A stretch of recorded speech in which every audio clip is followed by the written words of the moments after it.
The market appears to have tightened in the month of February, but when you look at our months of inventory, we are still in a buyer's market. Yet all of a sudden, we're being told that prices are rising? Yeah, I'm about as confused as you are, and apparently we're not the only ones.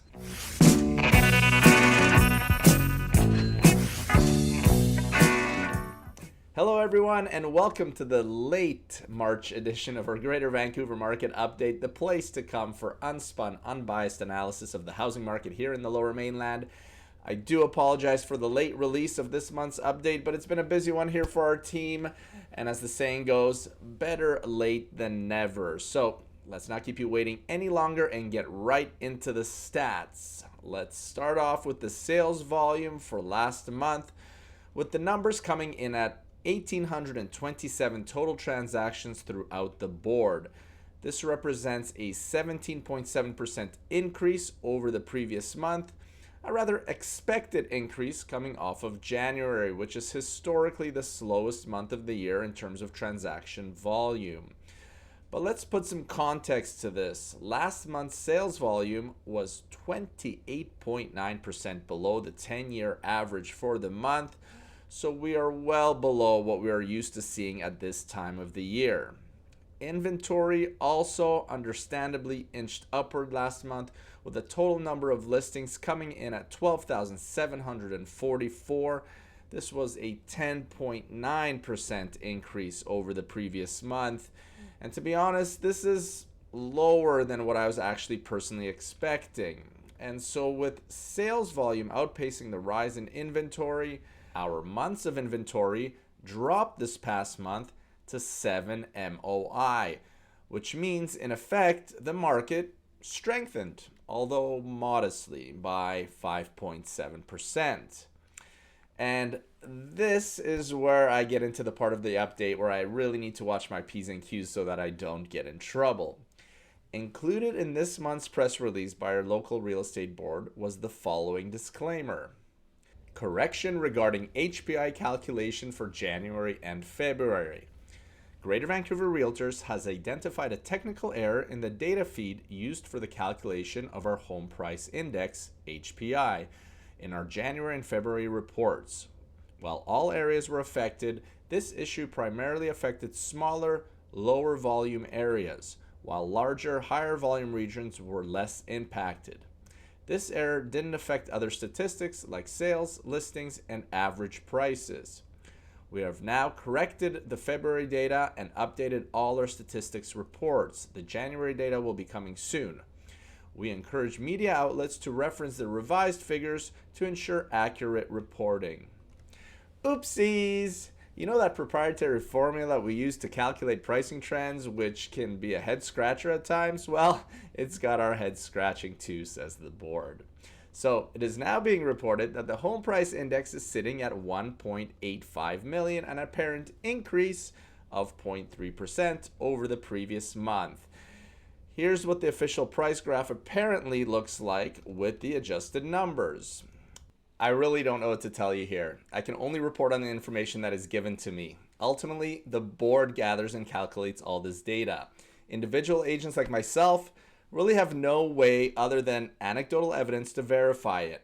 But I'd be willing to bet the farm that if you surveyed 50 of the top volume producing agents out there, about 95% of them would tell you that this is not what they've witnessed happening with prices over the last couple of months.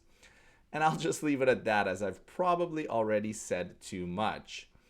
Now, I might be tempted to touch on this more in the next segment, Boots on the Ground, which you will see on our social feeds in the next few days. Unless, of course, you're watching the EP on YouTube. That stands for Extended Play, kids. In which case, that portion of the update starts now. These boots are made for walking, and that's just what they'll do. All right, before I get into a few tidbits about what I'm seeing going on out there on the streets, I quickly wanted to touch again on this admission from our real estate board that they discovered an error in how they calculated the home price index over the last couple of months. Now look, I get it. Trying to put together a composite index for pricing in a region that stretches from Whistler and the Sunshine Coast all the way to Maple Ridge encompassing product types ranging from vacation rentals to the highest luxury real estate in places like West Vancouver to entry-level condos in Maple Ridge, is not an easy task. In fact, the concept, I think, is inherently flawed because you simply can't track prices accurately in those very different markets and everything in between. Of course, it is better to come out and admit you caught an error rather than trying to hide it.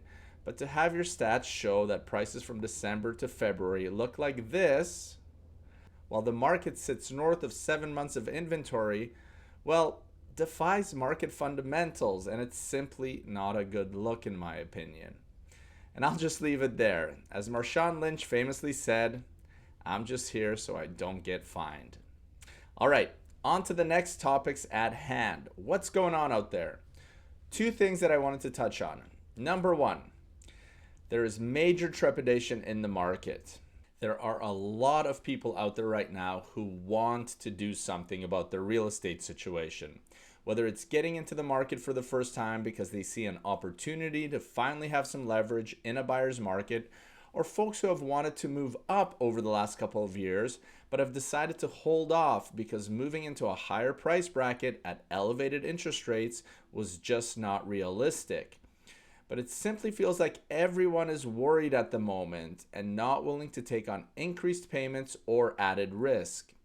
The biggest factor that I'm hearing echoed about is all the uncertainty that comes with this trade war with the United States. And I'll be honest, I'm personally very surprised just how much of a psychological effect this has had on people. Folks are genuinely worried about their jobs, worried about the economy, worried about just how bad things could potentially get. And just like in hot markets, when people impulsively buy and pay over asking because everyone else does, the same effect is true in the reverse. This worry has become contagious, and now a vast portion of the population is in a holding pattern, causing suppressed sales volume. But people still need to move. So what's the safest way to do that in an uncertain market?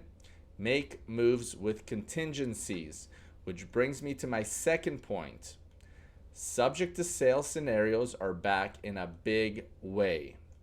Think about it. If it's hard to sell a property right now, but you want to move, what is the best way to protect yourself and have as close to full control of the buying and selling process?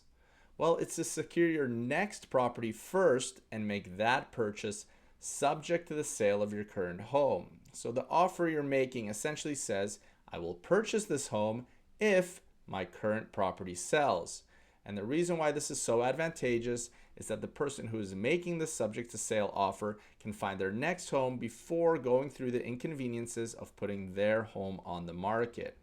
Yes, there are some nuanced details that I'm leaving out, where your accepted offer on the property could get bumped by another party that is not subject to sale, and you don't end up getting the home you wanted in the end.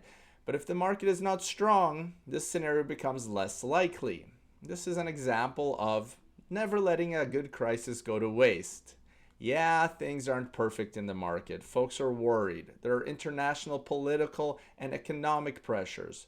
But all of these things are out of our control. Let's commit to only worrying about what we can control. In which case, the question becomes, what is the move that you want to make? And how can we leverage the current situation to benefit you towards that goal? All right, that's it for me for this month. As always, thank you for watching. Thank you for your support, and I'll catch you right back here in about a month's time. Take care, everyone.